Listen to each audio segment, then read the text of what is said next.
Welcome into another edition of Famous Central 3 and Out with Joey Blackwell and our newest staff member, Mason Smith. I'm Katie Wyndham. And guys, Alabama had their first fall scrimmage over the weekend. And as always around this time of year, there's some things that Nick Saban is pleased with. There's also a couple of concerns, or not necessarily concerns, or areas he would like to see improved or fixed. So Joey, just what were some of your biggest takeaways from Nick Saban on Saturday at his press conference and just from the scrimmage overall? Well, as Nick Saban always says every year, the first scrimmage is kind of a time for players to self-evaluate and self-assess where they are. It's a time for them to learn their shortcomings and to kind of put those into the spotlight so they can work on them in the next 3 or so weeks until the season starts.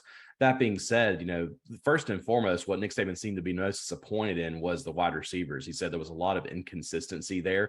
He said there were some guys that made some really good plays. He specifically pointed out Kobe Prentice, one of the young guys, had played really well. But aside from that, he said that there were a lot of missed catches and some disappointment there. So that's an area that definitely got to grow in terms of the offensive line. That was another thing. He said the first string was improved and played pretty well, but the second string really struggled over the course of the scrimmage game, which obviously, if the first string's doing well, that's a good sign. But at the same time, you want your second string to be playing well as well, just in case you ever need, to dive into that depth there.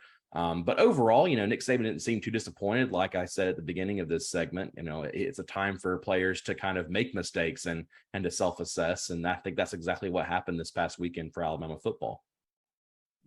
Yeah, definitely. I agree with that. And one thing I will add to that is seeing how Nick Saban discussed the energy in the beginning of his press conference. He noticed how the energy really started strong at the beginning of the scrimmage and kind of tailed off at the end. I think that just comes with growing pains, that there's a lot of new offensive weapons and defensive weapons in some instances with the secondary, to where people are getting acclimated to newer roles.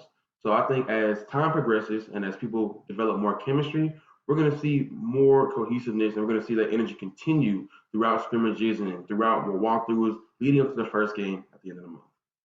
Yeah, I think those are both really good points. Kind of with the energy wise, I think that's something that the leadership team will have to handle, and that's something they've talked about a lot throughout fall camp. And then also, with the wide receivers, that's a position that Saban's talked about a lot, and that he was looking for people to step up in that scrimmage. And from what he said, really there weren't a ton of people that did on Saturday. And then the offensive line is a group we saw have a lot of issues back in the spring and at A-Day. But, again, it's not easy going up against the Alabama defense. So most of their competition once the season starts won't necessarily be that tough. But, there's certainly a lot for this team to keep working on throughout the rest of fall camp, even though they will almost assuredly be preseason number 1 in the AP poll, which will come out shortly after we're recording this video. So that'll about do it for today's Famous Central 3 and Out. For Joey Blackwell and Mason Smith, I'm Katie Wyndham. Thank you so much for watching.